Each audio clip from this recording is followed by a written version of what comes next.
ॐ नमः सिद्धेभ्यः। ॐ नमः सिद्धेभ्यः।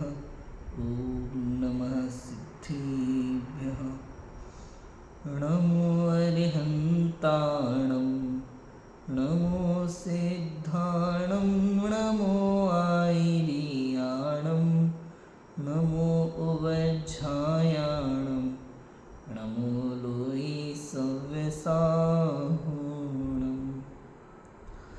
सर्व परब में बड़ो अठाई परब है, नंदीश्वर सुर जाहि ले वसुधरव है। हमें सकति सोनाहि इहा करि थापना, पूजे जिन ग्रह प्रतिमा हेत आपना। जिनाधीश शिव ईस नमी, सहस गुणित विस्तार। सिद्ध चक्र पूजा रचु, शुद्ध त्रियोग संहार। विधानों का राजा श्री सिद्ध चक्र महामंडल विधान, इसका भाव हम समझने का प्रयास कर रहे हैं। बहुत ही सुंदर विधान है, बहुत ही उत्कृष्ट विधान है। अध्यात्म और भक्ति का सुमेल इस विधान में पाया जाता है। कल हमने विधान का मंगलाचरण देखा था। मंगलाचरण में क्या भाव है, उत्कृष्ट भाव है, उस पर हमने थोड़ी चर्चा की थी। आज हम प्रथम पूजा की जयमाला देखेंगे। प्रथम पूजा की जयमाला बहुत ही भावपूर्ण जयमाला है, बहुत ही उत्कृष्ट जयमाला है। इस जयमाला में जीव राजा की मोह शत्रु से लड़ाई है। इस तरफ सरका देना।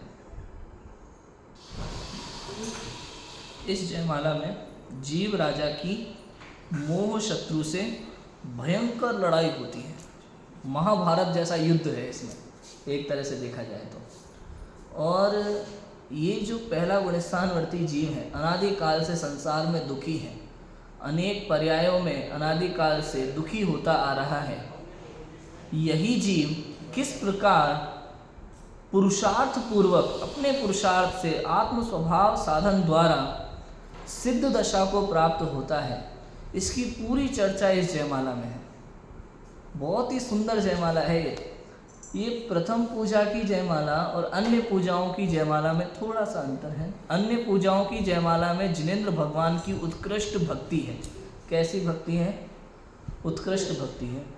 इस सिद्ध चक्र विधान की खास बात यह है, इसमें ना तो ज़्यादा जैसे रागियों की भक्ति में जिन शब्दों का प्रयोग है ना, वैसा नहीं है। वास्तव में जिनेंद्र भगवान के किस प्रकार के गुण हैं, अनंत गुणों के स्वामी जो जिनेंद्र भगवान हैं, वीतरागी जो जिनेंद्र भगवान हैं, जो उनमें गुण पाए जाते हैं, आत्म तत्व संबंधी जो गुण हैं, उन गुणों के कारण से उनकी भक्ति की है।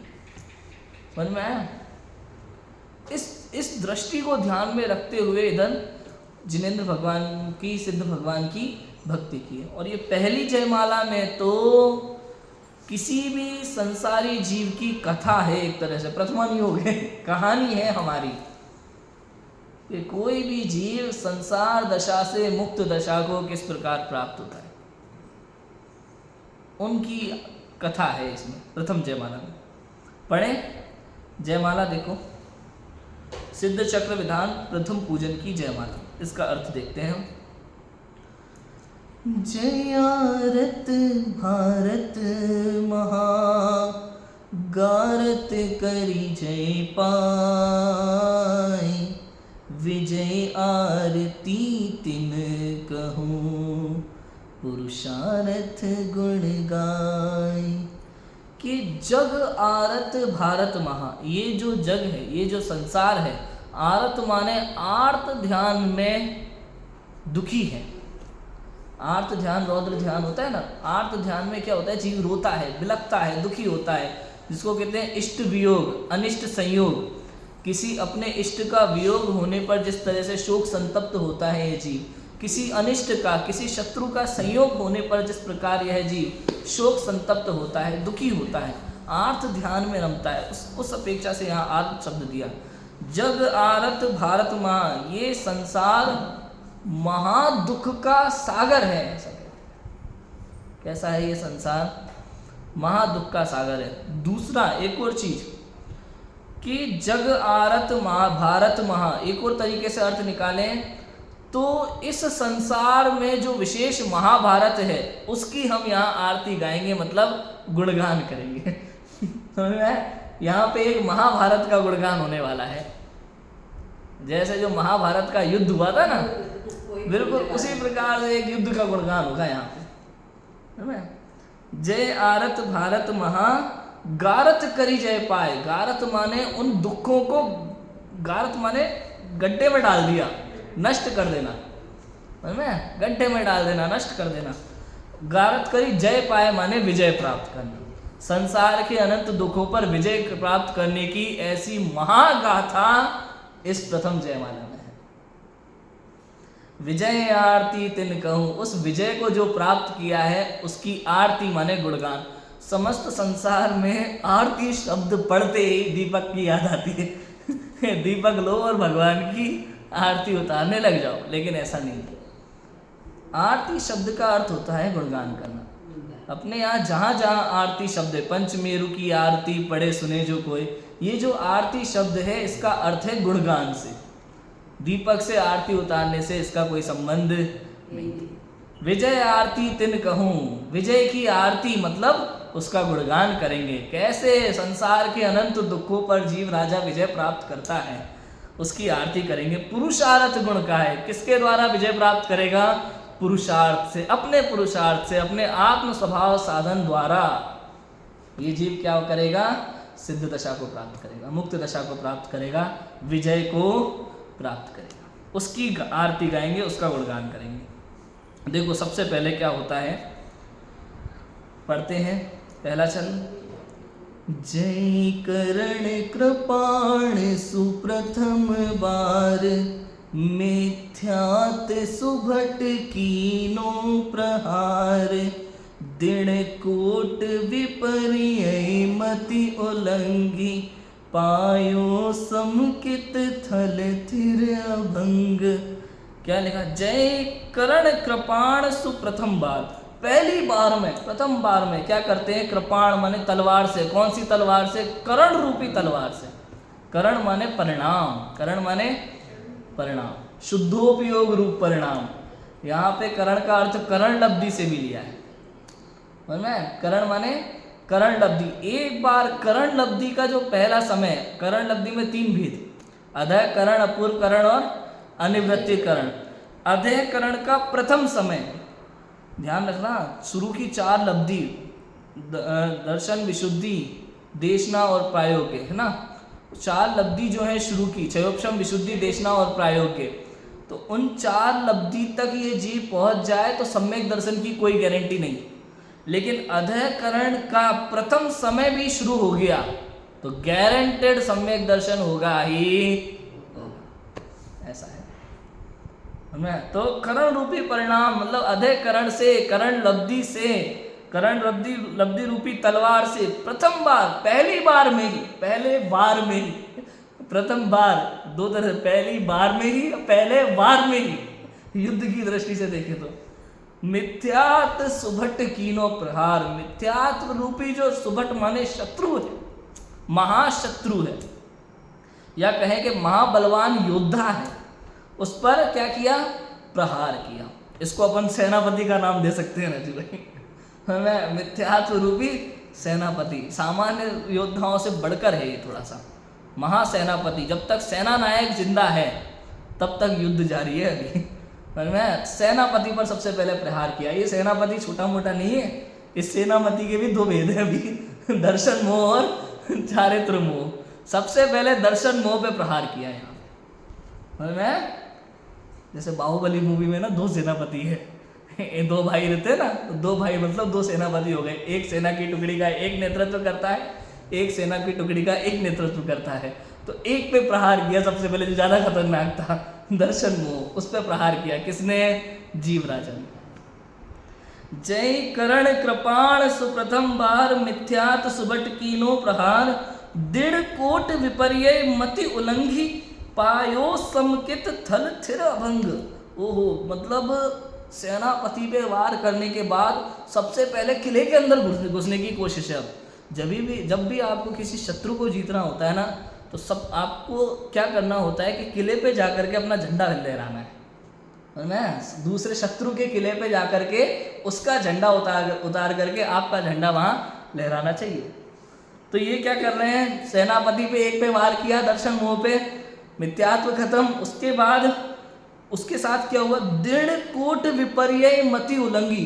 क्या करते हैं राजा महाराजा लोग, अपने को सुरक्षित रखने के लिए अपने घर के मतलब किले के चारों ओर एक कोट बनाते हैं, एक जिसको भेदा ना जा सके, इस तरह सा बड़ा कोट बनाते हैं। कोई किला को भेद कर, जैसे अभेद्य किला बोलते हैं ना, कई बार अभेद्य किला है भाई, बहुत ज़्यादा उसने ऐसा परिश्रम किया है राजा ने, इस तरह की व्यवस्थाएं की कि कोई अंदर ना घुस सके। अभी भी हम इतिहास की कहानियों में देखते हैं तो ऐसे ऐसे बनाते हैं कि चारों तरफ नदी है, नदी में जहरीले खतरनाक वाले मगरमच्छ छोड़े हुए हैं, किसी की ताकत नहीं है कि पार करके अंदर घुसाए।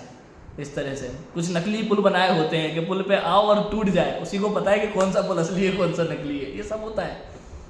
तो दृढ़ कोट विपर्य मति उल्लंघी, वो दृढ़ कोट, विपरीत मति वाला जो कोट है ना, मिथ्यात्व मति वाला जो कोट है, मिथ्या ज्ञान रूप जो कोट है, जिसके कारण से जीव दुखी हो रहा था, उसको लांग करके, मिथ्यात्व को लांग करके पायो समकित थल थिर अभंग, समकित रूपी सुंदर धरती प्राप्त कर ली, वो भूमि प्राप्त कर ली। है कि नहीं है, किले में प्रवेश कर गए, सम्यक दर्शन प्राप्त हो गया। थल थिर अभंग, इसका मतलब समझे, छायक सम्यक दर्शन प्रकट हो गया अभी जीव को यहाँ तक आके। मिथ्या दर्शन के बाद अभी लड़ लुड़ा करके सेनापति पे विजय प्राप्त करके और किले को भेद करके, उस कोट को तोड़ करके, सुरक्षित कोट को तोड़ करके धरती प्राप्त कर ली, किले के अंदर घुस गए, सम्यक दर्शन प्राप्त हो गया, अपने अंदर घुस गए। ये आप ये समझो कि मेरे चारों ओर ये जो आवरण था दर्शन मोह का, ये विपरीत मति का जो आवरण था, इसको मैंने अपने ज्ञान ज्योति से, अपनी ही ज्ञान ज्योति से उस पर प्रहार करके करण लब्धि द्वारा उसको भेद दिया और अपने आत्म अनुभव का, एक समय का अनुभव प्राप्त किया और सम्यक दर्शन प्राप्त किया। ऐसा है, और मैं छायक सम्यक दर्शन प्राप्त हो गया, थर थिर अभंग। अब ये सम्यक दर्शन दोबारा छूटने वाला नहीं है। और क्या करते हैं फिर, उसके आगे क्या होता है, ये सिद्ध भगवान की कथा है। सिद्ध भगवान वहां तक पहुंचे ना, तो यहाँ से कैसे पहुंचे वहां तक, उसकी बुरी है प्रभु आपने ये सब किया, इसलिए आपकी जय हो। भक्ति भी है साथ में, इसलिए आपकी जय जयकार है। निज पर विवेक अंतर पुनीत, आत्म रुचि वर्ती राजनीत, जग विभव विभाव असार एह, स्वातम सुख रस विपरीत देह। ओहो, निज पर विवेक अंतर पुनीत, निज पर का विवेक जागृत हो गया अंदर में, पुनीत माने पवित्र। आत्म रुचि वर्ती राजनीति, अब आत्म तत्व की रुचि और बढ़ती जा रही है, उसी के लिए राजनीति चल रही है पूरी, कि अभी इन्होंने दर्शन मोह तो खत्म कर दिया, अभी जो बाकी का माल बचा हुआ है उसके लिए राजनीति करनी है। अभी आत्म तत्व को पूर्ण रूप से प्राप्त करने के लिए राजनीति शुरू हो गई यहाँ की। जग विभव विभाव असार है, इसको सारे जग के विभव माने वैभव, विभव माने वैभव, संपूर्ण जगत का वैभव इनको क्या करने लगा, असार लगने लगा। और विभाव, स्वभाव के विपरीत जो भाव हैं वो विभाव, उसकी पहचान हो गई और लगा अरे ये तो असार है। क्या लगा इस चीज को, संसार लगने लगा असार, निज ज्ञायक की सुधि आई। देखो ये भावना आ रही है अंदर में उस जीव को, राजनीति शुरू हो गई, निज गायक की सुधि आ गई उसे, अब तो मजा आने लगा अंदर में। आहा, जग विभव विभाव असार, ये संसार के वैभव, ये विकारी भाव, मुआरी भाव, ये सब क्या है, असार है। ये रागादि भाव असार हैं, शरीर भोग सबसे उसको वैराग्य भाव उमड़ रहा है अंदर में। वैराग्य भाव के बिना सम्यक दर्शन प्राप्त नहीं होता जीव को। स्वातम सुख रस विपरीत देह, अब देखो देह के विपरीत, देह के सुख के विपरीत आत्म का सुख उसे अच्छा लगने लगा, आत्म सुख का रस प्राप्त होने लगा। अभी तक शरीर भोग संसार में मजा आ रहा था, अब उसको आत्मा में मजा आ रहा है। आत्म रस की लगन लग गई उसको अंदर में। और आगे क्या हुआ फिर इसके बाद देखो, तिन नाशन लीनो दृढ़ संभार, शुद्धोपयोग चित चरण सार, निर्ग्रंथ कठिन मार्ग अनूप, हिंसादि तारण सुलभ रूप। ओहो, क्या किया इसने? तिन नाशन लीनो दृढ़ समार। ये तिन शब्द जो है ना, ये पूर्व की बात को कनेक्ट करने के लिए है। पूर्व में जो संसार के असार लग रहा था, वैभव असार लग रहा था, विभाव भाव असार लग रहे थे, तिन नाशन लीनो दृढ़ समार, उसको नाशने के लिए अब थोड़ी सी अंदर में दृढ़ता धारण कर ली, संभल करके दृढ़ हो गया। राजा है भाई, संभल करके काम करना होता है, विवेक पूर्वक काम करना होता है। युद्ध तो लड़ेंगे लेकिन विवेक पूर्वक, अपनी सुरक्षा के साथ संभाल के। तिन नाशन लीनो, उनको नाशने के लिए दृढ़ हो गया और संभल करके संभाल। शुद्धोपयोग चित चरण सार, मन में चारित्र का जो सार है शुद्धोपयोग, उसको धारण किया, शुद्धोपयोग का आश्रय लिया। किसके लिए? वैभव और विभाग के त्याग के लिए, विभावों के त्याग के लिए, विभाव भाव के त्याग के लिए। किसका आश्रय लिया? चारित्र का सार, कौन? शुद्धोपयोग, उसका आश्रय लिया। निर्ग्रंथ कठिन मार्ग अनूप, हिंसाधिक तारण सुलभ रूप। निर्ग्रंथ मार्ग को धारण किया, यहाँ पे दीक्षा ले ली भाई साहब। पिछले छंद में कहाँ तक पहुंचा था ये जीव? चौथे गुण स्थान को प्राप्त किया था, संसार शरीर भोगों से उदास हो गया था, वैराग्य हो गया इस जीव को, संसार से वैराग्य हो गया, संसार शरीर भोगों से उदास हो गया। तो क्या करना चाहिए? सब कुछ छोड़ करके दीक्षा धारण कर लेना चाहिए। तो मुनि दीक्षा धारण कर ली इस जीव ने। निर्ग्रंथ कठिन मार्ग, ये कठिन लगता है ये मार्ग संसार को, वास्तव में सबसे सरल मार्ग तो यही है। अब बताओ, हिंसादिक तारण सुलभ, ये हिंसादि पापों को टालने के लिए सबसे सरल उपाय। भाई पापों से बचना तो क्या करना? अणुव्रत धारण कर लो, महाव्रत धारण कर लो। क्यों? 5 पापों का पूर्णतः त्याग महाव्रत का धारण है और 5 पापों का एक देश त्याग अणुव्रतों का धारण है। क्यों बेटा? पाप कितने होते हैं? कौन कौन से? वाह, इन 5 पापों का पूर्णतः त्याग होता है तो क्या होता है? महाव्रत धारण होते। क्या होता है? 5 महाव्रत के नाम पता है? अहिंसा महाव्रत, हिंसा का उल्टा है ना, विलोम शब्द। क्या बोलते हैं उनको, विलोम शब्द को इंग्लिश में? इंग्लिश में क्या बोलते हैं? अपोजिट, अपोजिट वर्ड है ना। अहिंसा महाव्रत, झूठ का उल्टा, सत्य महाव्रत, चोरी का उल्टा अचौर्य महाव्रत, और कुशील का उल्टा ब्रह्मचर्य महाव्रत, और परिग्रह का उल्टा अपरिग्रह महाव्रत। ठीक है, 5 महाव्रत। 5 पाप को जब कोई जीव पूर्णतः त्याग कर देता है, पता है 5 पाप के पूर्ण त्यागी कौन होते हैं? मुनिराज, दिगंबर मुनिराज, है ना। दिगंबर मुनिराज ही हैं जो 5 पापों को पूर्ण रूप से छोड़ देते हैं, त्याग कर देते हैं। उनके जीवन में 5 पाप नहीं होते। कौन कौन से 5 पाप नहीं होते? हिंसा, झूठ, चोरी। बस, तो कौन से महाव्रत ग्रहण करते हैं 5 पापों को त्याग करके? अहिंसा, सत्य, अचौर्य,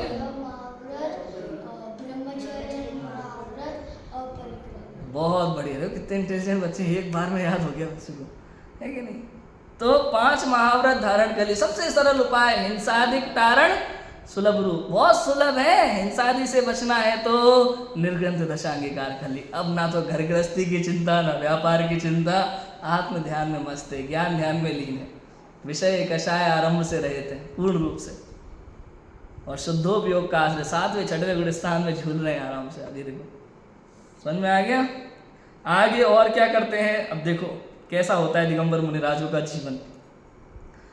द्वै 20 परिशह सहन वीर, बहिरंतर संयम धरण धीर, 12 भावन 10 भीद धर्म, विधिनाशन 12 तप सुपरम।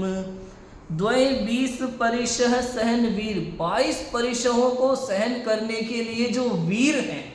बताओ वीर किसे कहते हैं राज भाई? सहन करने को वीर कहते हैं, सहनशीलता हो तो वीर है। जगत वीर का मतलब क्या मानता है कि किसी ने एक लगाया तो अपन दो लगा दो तो वीर हो। सुन के कैसे रहेगा यार भाई साहब। जगत किसको वीरता कहता है?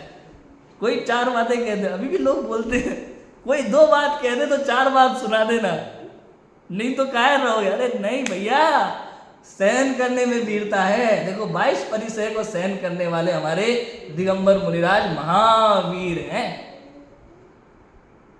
क्या लिखा छोटे दादा ने पूजन में? यद्यपि युद्ध नहीं कियो ना ही रखे असि तीर, परम अहिंसक आचरण तदपि बने। ऐसे है, सहन करने में वीरता है। कोई कुछ भी कह दे, गाली दे, मारे पीटे, शांत परिणाम रहे तो आप वीर हो। इसका नाम वीरता है। द्वय 20 परिशय सहन वीर क्षुधा तृषा शीत उष्ण, जो भी 22 परिग्रह है, उन 22 परिग्रहों को शांत भाव से जो सहन करते हैं वो वीर मुनिराज होते हैं, दिगंबर मुनिराज। बहिरंतर संयम धरण धीर, बाहर का और अंदर का संयम जिन्होंने धारण किया है। बहिरंतर संयम और अंतर संयम क्या है? बहिरंग संयम और अंतरंग संयम। बहिरंग संयम में आता है पंचेंद्रिय और मन के विषयों का त्याग और षटकाय जीव की हिंसा का त्याग। वश करो पंचेंद्रिय, अहिंसा का पालन करो और निश्चय से आत्ममय संयम ही उत्तम संयम होता है। मैंने जो 10 लक्षण का काव्य लिखा है ना, उसमें ये लाइन है संयम के लिए। वश करो पंचेंद्रिय, अहिंसा का पालन करो, आत्ममय संयम ही उत्तम संयम होता है। आत्ममय संयम माने अंतरंग संयम, अपनी सीमा में सीमित है, यह अंतरंग संयम है। ये उपयोग बाहर में भटकना नहीं, अंदर में रहना, इसका नाम क्या है? अंतरंग संयम है। वीतराग परिणति, उसका नाम अंतरंग संयम है। आत्मानुभूति, इसका नाम अंतरंग संयम है। और बाहर में षटकाय जीव की हिंसा का त्याग और पंचेंद्रिय और मन के विषयों की इच्छा का त्याग, इसका नाम क्या है? भाष्य। और मुनिराज कैसे होते हैं? अंतरंग और बहिरंग संयम के धारी होते हैं। बहिरंतर संयम धरण धीर, धीर है, वीर अशांति से धैर्य पूर्वक धारण करके, ऐसे नहीं जल्दबाजी, ओ अभी ये करना है, अभी ये करना है, अभी ये कुछ नहीं, शांति पूर्वक। वो तो अपने आत्म तत्व की मस्ती में मस्त रहते हैं और सहज ही बाहर में 28 मूल गुण पलते रहते हैं। ऐसा होता है। 12 भावन 10 भेद धर्म, 12 भावना, अनित्य, शरण, संसार, एकत्व, अन्यत्व, अशुचि, फिर आश्रव, संवरण, निजरा, बोधि दुर्लभ धर्म। आश्रव, संवरण, निजरा और कौन कौन सी? लोक, बोधि दुर्लभ धर्म, ये 12 भावना। और 10 धर्म, उत्तम, क्षमा, मार्दव, आर्जव, शौच, सत्य, संयम, तप, त्याग, किंचन, ब्रह्मचर्य। बताया ना 10 धर्मों के नाम? कौन बताएगा? 12 भावना भी आती है। अरे वाह, राजा राणा छत्रपति। और 12 भावना के नाम पता है? अनित्य, अशरण, संसार नहीं पता? ओ कोई बात नहीं, ये तो याद हो जाएंगे।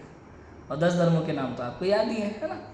तो 12 भावना से सहित होते हैं मुनिराज। 12 अनुप्रेक्षा भाते हैं ना, ये 12 भावना वो है जो मुनिराजों ने भी लिखी है। अपने यहाँ जितने भी विद्वान हुए हैं, कवि हुए हैं, सबने 12 भावना लिखी है, मैंने भी लिखी है।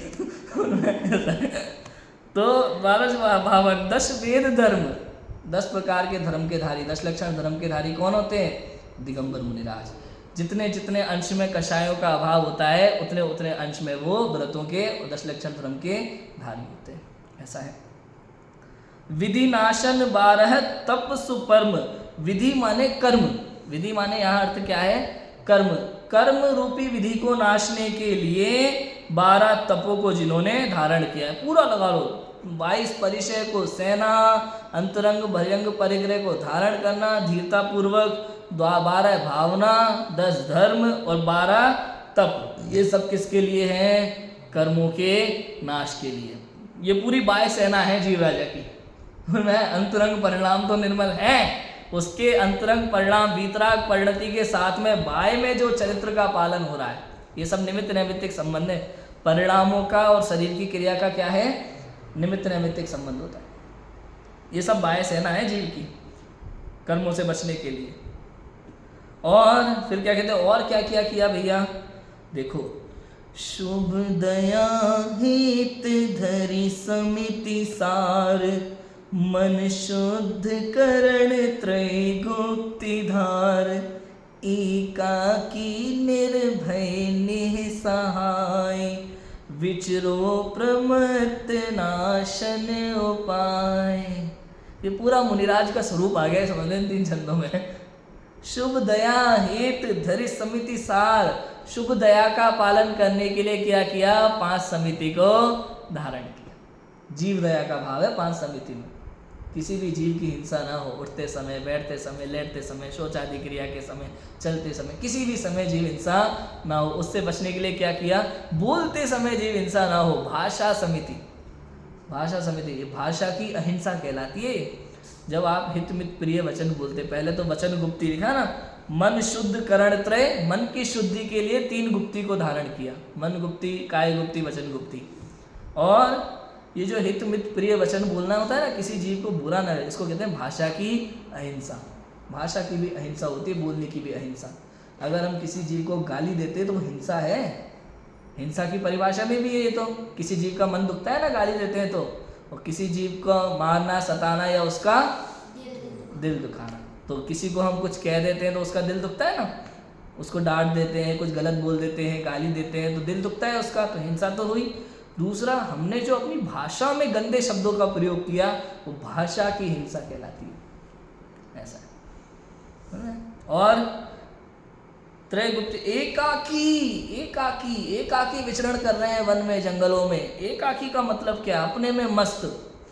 2 चीजें भाई, एक होता है अकेला और एक होता है एकाकी। 2 शब्दों के महान अर्थ होते हैं, अलग अलग अर्थ है दोनों के। अकेला मतलब बेचारा अकेला पड़ गया, हाँ, दुखी। अकेला माने दुखी, परेशान, जिंदगी से परेशान जिसे हम बोलते हैं। अकेला पड़ गया बेचारा, वो तो अकेला अकेला है, कोई साथ देने वाला नहीं है। और एकाकी मतलब किसी साथ देने वाले की जरूरत नहीं है। अकेला मतलब क्या करें यार, मेरे से तो कोई बात करने वाला तक नहीं है, कोई साथ देने वाला नहीं है, अकेला पड़ जाता हूँ मैं तो। ये दुखी। एकाकी मतलब मुझे किसी साथ वाले की जरूरत नहीं, मैं अकेला मस्त हूँ, मैं एकाकी हूँ, मस्त हूँ। आत्मा में एकत्व पने की भावना जिसके हृदय में होती है वो एकाकी है। निर्भय है, किसी बात का भय नहीं है जिनको, ऐसे दिगंबर मुनिराज सब तो भयों से रहित होते हैं, सम्यक दृष्टि जीव। निर्भय है, किसी भी जीव का भय नहीं है। जंगल में, वन में विचर रहे हैं, रात्रि में महागर्जना हो, अर्ध निशा का सन्नाटा, वन में वनचारी चरते हो, तब शांत निराकुल मानस तुम, तत्वों का चिंतन करते हो। गजब की लाइनें हैं। युगल जी बाबू जी ने शुरुआत की, बीच में ये केला, नीम, चेवड़ा, पता नहीं क्या क्या घुस गया था ना पूजनों में। तब युगल जी बाबू जी ने ये पूजन रच के क्या अध्यात्म की शुरुआत की है, देखो पूजनों में। उसके बाद तो दादा ने लिखी है, अभय जी भाई सब ने लिखी है, बड़े पंडित जी ने लिखी है, इतनी बढ़िया बढ़िया आध्यात्मिक पूजन है। तो निर्भय, निस्सहाय, एकाकी, निर्भय, किसी जीव का भय नहीं। जंगल में अर्धरात्रि में सिंह की गर्जना गूंज रही है, बताओ, अजगर चिल्लाता हुआ गूंज रहा है, सांप फन बना रहा है, नहीं, आपने आत्म तत्व में मस्त है, किसी बात का कोई भय नहीं है मुनिराज को। और निस्सहाय, किसी की सहायता की आवश्यकता नहीं, स्वाधीन प्रवृत्ति वाले होते दिगंबर मुनिराज। उन्हें एक आदमी नहीं चाहिए सहायता के लिए, एक आदमी नहीं चाहिए। लोग कहते हैं ये चाहिए, वो कुछ नहीं चाहिए भैया। लोग कहते हैं आज तो ऐसी बात है, दिगंबर मुनिराज विहार कर रहे हो तो झुंड चलना चाहिए साथ में। अरे नहीं, जरूरत ही नहीं है। मुनिराज अकेले विहारी होते हैं। एक अभी पंचम काल में एकाकी विहारी का निषेध है कि अकेले विहार नहीं करना। तो 2 मुनिराज, 3 मुनिराज, लेकिन उनको किसी श्रावक की आवश्यकता नहीं है आज भी कि तुम हमारे साथ में चलो, नहीं तो कोई मारेगा पकड़ के, ऐसा नहीं है। मुनि दीक्षा में वो भय होता ही नहीं है। आत्मानुशासन शासन में तो लिखा ना, अरे भैया ये तो महान पंचम काल का ऐसा अवसर पड़ गया है कि रात्रि के समय गांव के निकट आकर के निवास करना पड़ता है। नहीं तो मुनिराज तो घने जंगलों में ही निवास करते हैं, चाहे रात हो या दिन हो, ऐसा है। निस्सहाय, पर की सहायता की आवश्यकता नहीं। 2 हाथ है मुनिराज की, एक में पीछी, एक में कमंडल, और चले जा रहे हैं। नहीं भैया, पाटा चाहिए, आसन चाहिए, कुछ नहीं चाहिए, कोई कुछ चाहिए ही नहीं, जरूरत ही नहीं है मुनिराज को किसी चीज की। जब उनको आहार का विकल्प आता है, अपने आप आ जाते हैं लेकर के ग्राम में, अपने आप आ जाएंगे, तुम्हें टेंशन लेनी नहीं है। भक्ति है अगर हृदय में तो मुनिराज के चरणों में जाकर के भक्ति कर लेना बने, उनका गुणगान करो। यदि मुनि का स्वरूप पता है, स्वरूप पता हो तो गुणगान करे, गुणगान भी कैसे करें वैसे। जैसे मान लो किसी मंत्री को बुलाया जाए और किसी ने कह दिया मंत्री जी के विषय में 2 शब्द कहिए, अब मंत्री जी के विषय में कुछ पता ही नहीं है तो 2 शब्द कहाँ से कहोगे। अब कोई व्यक्ति मुनिराज की भक्ति करने जाए, मुनिराज का स्वरूप ही नहीं पता तो क्या कहेगा, अरे भैया आप बहुत महान हो, इतना कह के चला आएगा।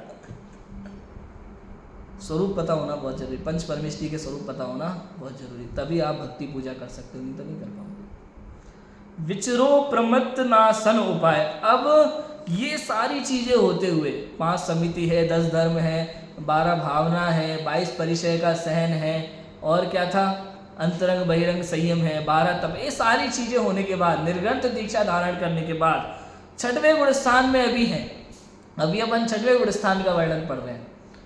अब क्या करेंगे, विचरो प्रमत्त नाशन उपाय। 6वें गुण स्थान का नाम क्या है, प्रमत्त संयत। अब इस प्रमत्त का नाश करने के लिए, प्रमाद का नाश करने के लिए उपाय करेंगे।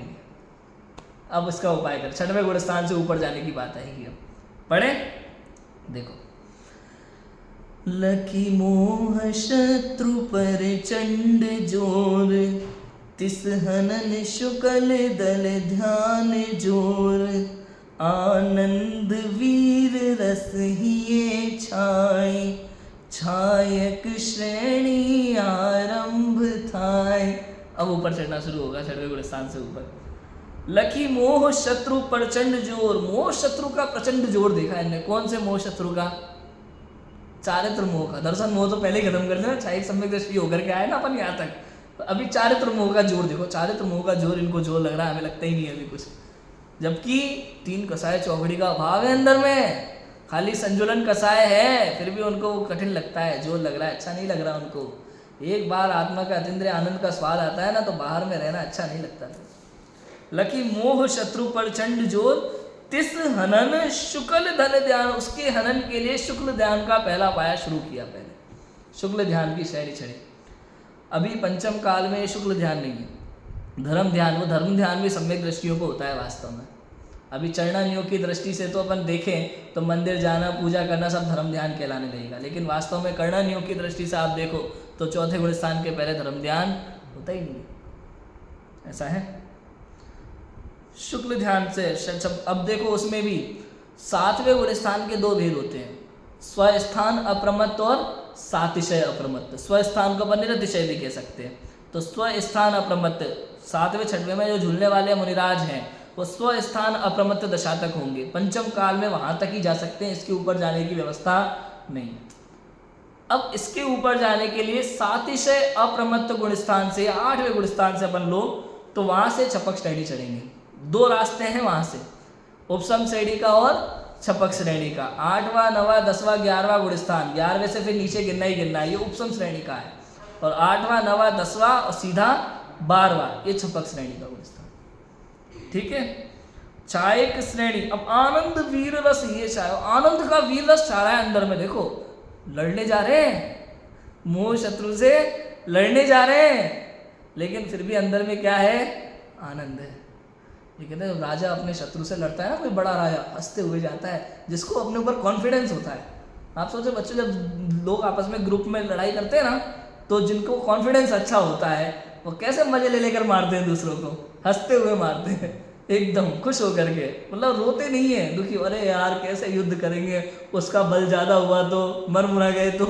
तू राजस्थान में कहावत है उधर, रोते रोते जाएगा मरेगी खबर लाएगा।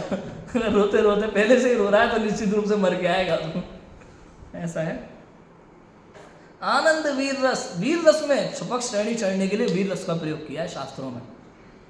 वीर रस पूर्वक छपक श्रेणी, ये छपक श्रेणी का आरोहण, छपक श्रेणी आरंभ था। अब यहाँ से 8वें गुण स्थान से ऊपर ये जीव चढ़ेगा आनंद और वीर रस के साथ, शुक्ल ध्यान पूर्वक। अब देखो आगे क्या होता है। 12 गुण थानक ताहि नाश, तिरम पायो निज पद प्रकाश, नव केवल लब्धि विराजमान, दे दे पिमान सोहे सुभान। क्या कहा, 12वें गुण स्थानक 12वें गुण स्थान तक पहुंच गया छपक श्रेणी में आरोहण करके। 8वें गुण स्थान से सीधा 12वें, 9वां 10वां और सीधा 12वें गुण स्थान तक पहुंच गया। और 12वें गुण स्थान में क्या किया? मोह का नाश कर दिया। 12वें गुण स्थान का नाम क्या है? क्षीण मोह। मोह का क्षय हो गया, मोह का नाश हो गया 12वें गुण स्थान में। और क्या हुआ फिर? 12वां गुण स्थानक ताही नाश। अब उसको भी खत्म करके, किस ताही नाश का मतलब मोह को नाश करके, मोह को नाश करके 12वें गुण स्थान तक पहुंच गए। फिर उसके आगे फिर क्या करना है? 13 पायो निज पद प्रकारो। आत्म तत्व में एक अद्भुत ज्योति प्रकट हुई है, केवल ज्ञान हो गया। केवल ज्ञान रूपी सूर्य का प्रकाश चारों ओर फैला हुआ है। 13वां गुण स्थान प्राप्त हो गया है, अरिहंत दशा प्राप्त हो गई है। कहाँ मोही राजा, मोही जीव सीधा अरिहंत में पहुंच गया, अरिहंत दशा तक पहुंच गया। अभी से पता चलता है कि जैसे हमारी आपकी कहानी है, हम भी ऐसे अपने पुरुषार्थ पूर्वक यहाँ तक पहुंच सकते हैं। नव केवल लब्धि विराजमान, 9 केवल लब्धियों से विराजमान है। 9 केवल लब्धि कौन कौन सी है? 4 घाती कर्म के अभाव में जो लब्धियां प्रकट होती है। दर्शनावरण के अभाव में अनंत दर्शन, ज्ञानावरण के अभाव में अनंत ज्ञान, दर्शन मोह के अभाव में कौन सी प्रकट होती है? दर्शन मोह के अभाव में छायिक सम्यक्त्व, और चारित्र मोह के अभाव में छायिक चारित्र प्रकट होती है। तो छायिक दर्शन, छायिक ज्ञान, छायिक सम्यक्त्व, छायिक चारित्र, कितनी हो गई? 4। फिर जो अंतराय की 5 प्रकृतियां हैं, दान लाभ भोग भोग वीर्य, इन 5 के अभाव में 5 लब्धि, छायिक दान, छायिक लाभ, छायिक भोग, छायिक उपभोग, छायिक वीर्य, इन 9 केवल लब्धियां हैं। समझ में आ गया? 8 कर्म के नाम पता है? 4 घाती कर्मों के नाम कौन कौन से हैं? ओके। अब ज्ञानावरण के अभाव में प्रकट हुआ छायिक ज्ञान, ठीक है, केवल ज्ञान। दर्शनावरण के अभाव में छायिक दर्शन, केवल दर्शन, ठीक है। फिर मोहनीय के 2 भेद है ना, दर्शन मोहनीय और चारित्र मोहनीय। दर्शन मोह के अभाव में छायिक सम्यत्व प्रकट हुआ, चारित्र मोह के अभाव में छायिक चारित्र प्रकट हुआ। फिर अंतराय के 5 भेद है, दान लाभ भोग उपभोग और वीर्य। छायिक दान, छायिक लाभ, छायिक भोग, छायिक उपभोग और छायिक, इन सबका क्षय हो गया, इसलिए शब्द लग गया छायिक। इस प्रकार से 9 लब्धि प्रकट हुई। 9 केवल लब्धि विराजमान, देदीप्य सोहे, देदीप्यमान सोहे सुभान। ओहो हो, इन सबको क्षय करके एक सूर्य की भांति चमक रहे। सुभान, सूर्य की भांति कैसे चमक रहे? केवल ज्ञान रूपी सूर्य उदय हो गया। आगे देखो फिर और क्या होता है। तिस मोह दुष्ट आज्ञा एकांत थी, कुमति स्वरूप अनेक भांति, जिन वाणी करिता को विहंड, करि स्याद वाद आज्ञा प्रचंड। तिस मोह दुष्ट आज्ञा, उस मोह की आज्ञा में जो जीव ये विपर्यमति कुमति स्वरूप, अनेक प्रकार की कुमति स्वरूप भटक रहा था, हो रहा था। थी कुमति स्वरूप अनेक बाती, अनेक प्रकार की कुमति, कौन कौन से? 5 मिथ्यात्व है ना। विपरीति कांत कुनय के, संशय ज्ञान सुनय कुनय के, विपरीत एकांत विनय के। 5 मिथ्यात्व है ना, संशय विपर्य अनद्य वसाय, एकांत मिथ्यात्व और विनय मिथ्यात्व, ये 5 मिथ्यात्व है। तो और भी अनेक प्रकार की मिथ्या बुद्धि हो सकती है, एकांत की अनेक प्रकार के एकांत हो सकते हैं, है ना।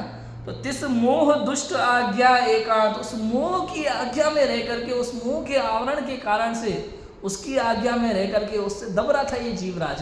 राजा था जीव स्वयं, मोह से, सेनापति से दब रहा था, अभी तक डर रहा था। तिस मोह दुष्ट आज्ञा एकांत थी, कुमति स्वरूप अनेक भांति, अनेक प्रकार की कुमति में भटक रहा था, हो रहा था। अब क्या हुआ? जिनवाणी करिता को विहंड, किसकी वाणी? जिनवाणी, जो अरिहंत दशा तक पहुंचे ना अभी 13वें गुण स्थान तक। अब क्या होने लगा? दिव्य ध्वनि शुरू हो गई। अब जिनवाणी खिलने लगी। जिनवाणी करिता को विहंड, किसका विहंड किया? किसको नष्ट किया?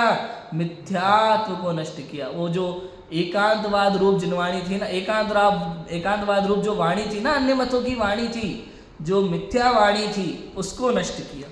करि स्यादवाद आज्ञा प्रचंड, स्यादवाद रूपी आज्ञा का क्या बोलते हैं उसको, पास होता है ना, पार्लियामेंट से जो ऑर्डर पास किया जाता है, अब स्यादवाद रूपी आज्ञा चलेगी पूरे शासन में। पूरे जैन शासन में स्यादवाद की आज्ञा चलेगी। एक ऑर्डर पास कर देते हैं ना पॉलिटिशियन सीएम पीएम टाइप, अब से ये कानून लागू होगा, स्यादवाद रूपी कानून लागू होगा, अब एकांत मिथ्यात्व का कानून नहीं चलेगा। ऐसा है स्यादवाद आज्ञा प्रचंड, ये आज्ञा आ गई अब जिनेंद्र भगवान की ओर से, अब स्यादवाद रूपी वाणी चलेगी चारों तरफ। यह देखो किसी भी चीज को देखो स्यादवाद शैली से देखो, किसी भी बात को कहें तो स्यादवाद शैली से कहें, किसी भी बात को समझे तो स्यादवाद शैली से समझे। इससे क्या होगा, सारे झगड़े खत्म हो जाएंगे और सही वस्तु का सही स्वरूप भाषित होगा। इसी का नाम तो सम्यक दर्शन है, और आप भी फिर सीधे सिद्ध दशा की लाइन में लग जाओगे। और क्या, बरतायो जग में सुमति रूप, भवि जन पायो आनंद अनूप, थे मोहनपति उपकरण शेष, चारों अघातिया विधि अशेष। विधि विशेष देखो, बरतायो जग में सुमति रूप, बतलाया जग में सुमति रूप, व्याख्यान बतलाया, जगत को वस्तु का स्वरूप बताया, सही स्वरूप बताया, कुमति से सुमति बनाया सभी जीवों को। भविजन पायो आनंद अनु, भव्य जीवों ने आनंद पूर्वक दिव्य ध्वनि का लाभ लिया, अनुपम वस्तु स्वरूप का लाभ, वस्तु स्वरूप को समझा दिव्य ध्वनि के द्वारा। और अब बात आ जाएगी वापस अरिहंत दशा के ऊपर, आगे बढ़ना ना अभी अपन को।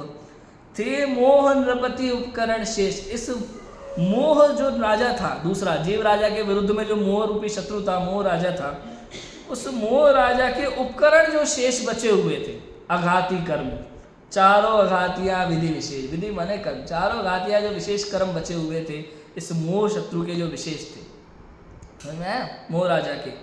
तो क्या किया उनका, अब उनको नाश का उपाय करेंगे। तो देखो अगले गाथा में बहुत बढ़िया लाइनें लिखी हैं, पढ़ते हैं देखो। हे नृपति सनातन रीति एह, अरि विमुख न राखी नाम तेह, यो तिन नाशन उद्यम सुठानी, आरंभ्यो परम शुक्ल सुध्यान। ओह, ये जो राजाओं की सनातन रीति चली आ रही है, क्या रीति चली आ रही है राजाओं की, ये अपने विपरीत शत्रु का नाम मात्र नहीं रहने देते, समझ में है कि नहीं है, नामो निशान मिटा देते हैं। कहते उसका अपने शत्रु की कोई चीज़ देखना पसंद नहीं करता, रखना पसंद नहीं करता। अब दूसरे के राज्य में गए हैं, राज्य को जीत लिया, अब वहाँ पे अपने को रहना है, उसका पेंटिंग उसका फोटो लगा रहने देंगे क्या, हटा देंगे तुरंत। और जैसे आज हो रहा है ना, योगी जी कर रहे हैं, इलाहाबाद को प्रयागराज कर दिया है कि नहीं, कई राज्यों के नाम बदले, नामो निशान है ना, नामो निशान हटा देना है उनका, ये भावना। हे नृपति सनातन रीति है, राजाओं की ये रीति रही है शुरू से। अरे विमुख न राखे नाम, अपने विपरीत शत्रु का नाम तक नहीं रखने देते, तो आघाती कर्मों को खत्म करना है अभी। यो तिन नाशन उद्यम सुठानी, इसीलिए उनके नाशने का उपाय करते हैं, पुरुषार्थ करते हैं, उसके लिए उद्यम करते हैं। आरंभ्यो परम शुक्ल ध्यान, शुक्ल ध्यान का तीसरा चौथा पाया लगेगा अभी अरिहंत दशा के बाद। अब देखो क्या होता है आगे। तिस बल करि तिन की स्थिति विनाश, पायो निर्भय सुख निधि निवास, यह अक्षय ज्योत लई अबाधि, पुनि अंश न व्यापो शत्रु व्याधि। तिस बल करी तिनकी स्थिति विना, उनकी सारी स्थिति जो घाती कर्म की स्थिति बाकी रह गई है, क्योंकि घाती कर्म के नाश करने के बाद अघाती की स्थिति बचती है और कुछ नहीं बचता। स्थिति आयु कर्म की स्थिति खत्म होने का इंतजार होता है, और मान लो आयु कर्म पूर्ण होने को आया और 3 कर्म के थोड़े स्थिति ज़्यादा है, तो फिर क्या होता है, क्या होता है, आयु कर्म के बराबर करने के लिए बाकी 3 कर्मों को केवली समुद्घात, क्या होता है, केवली समुद्घात होता है। उसके बाद बाकी के 3 कर्म भी आयु कर्म के बराबर हो जाते हैं, और फिर अघाती कर्मों का नाश होकर के सिद्ध दशा की प्राप्ति होती है। तो क्या कहा, तिस बल करी तिनकी स्थिति विनाश, पायो निर्भय सुख निधि निवास, हो अंतर स्वरूप अंतर सुख को प्राप्त कर लिया निर्भय होकर के, अनंत काल तक अब सिद्ध दशा के सुख को भोगेंगे। यह अक्षय ज्योत लई अबाधि, अव्याबाधत्व सुख की, जिस सुख में अब कभी कोई बाधा नहीं आएगी, ऐसा अव्याबाधत्व सुख प्रकट हो गया। अव्याबाधत्व सुख की ज्योति प्रकट हो गई, अक्षय ज्योति प्रकट हो गई अंदर में, कभी नाश नहीं होगी ऐसी ज्योति। वो होता है ना दीपक, कौन सा दीपक जलाते हैं, अखंड ज्योति, ऐसी अखंड ज्योति प्रकट हुए अंदर में। अव्याबाधत सुख की कोई बाधा नहीं आएगी।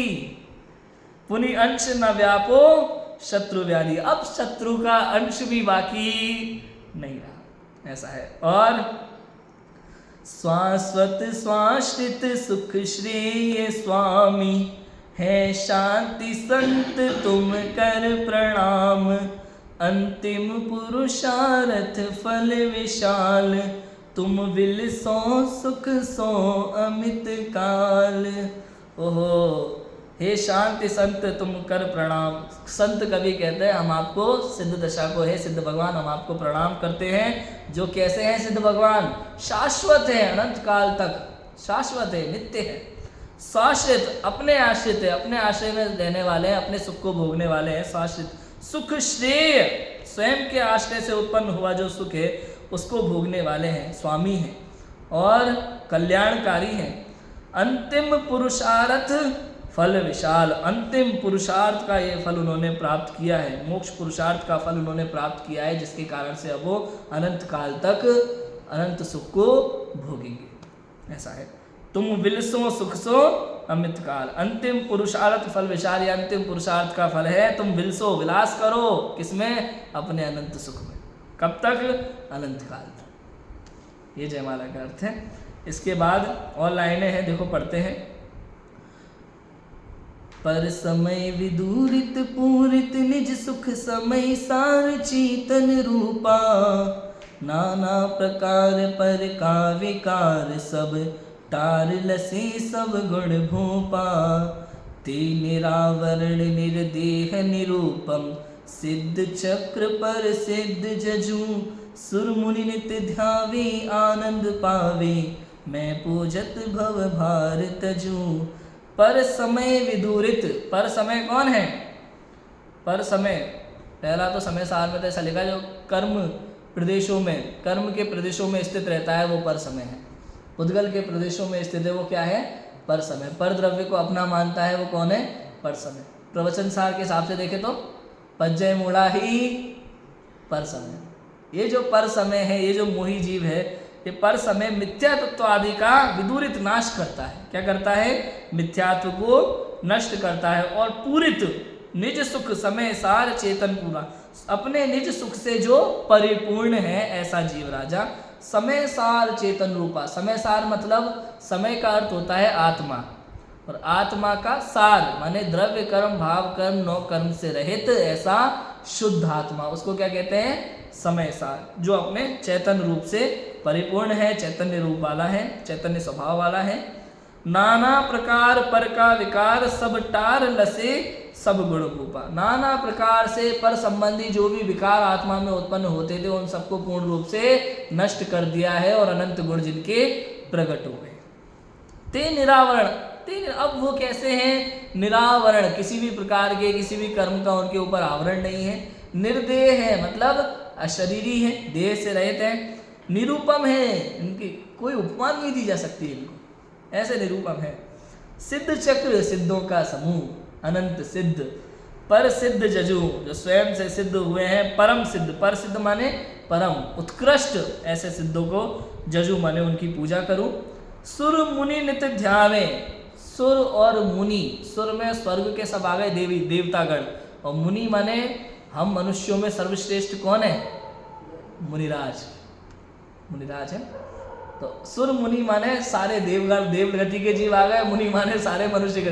हम सब उनको, उनका गुणगान करके, उनको ध्यान करके क्या करते हैं, आनंद की प्राप्ति करते हैं। और मैं पूजत भव भार तजु, आपकी पूजा करके मैं संसार रूपी भार को उतारना चाहता हूँ, इसको त्यागना चाहता हूँ और संसार से आप ही की तरह मुक्त होना चाहता हूँ, ये मेरी भावना है। 2 लाइन और हैं।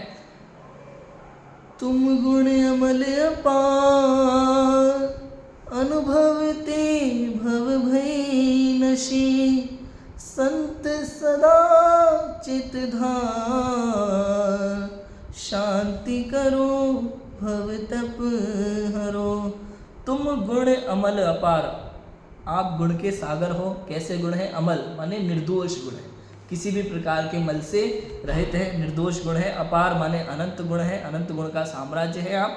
अनुभव ते भव भय नशे, आत्म अनुभव पूर्वक आपने संसार रूपी भय का नाश किया है। संत सदा चित्तधार, संत कवि जो हैं वो आपको हृदय में धारण करते हैं, चित्त में धारण करते हैं, हमेशा मन में धारण करते हैं।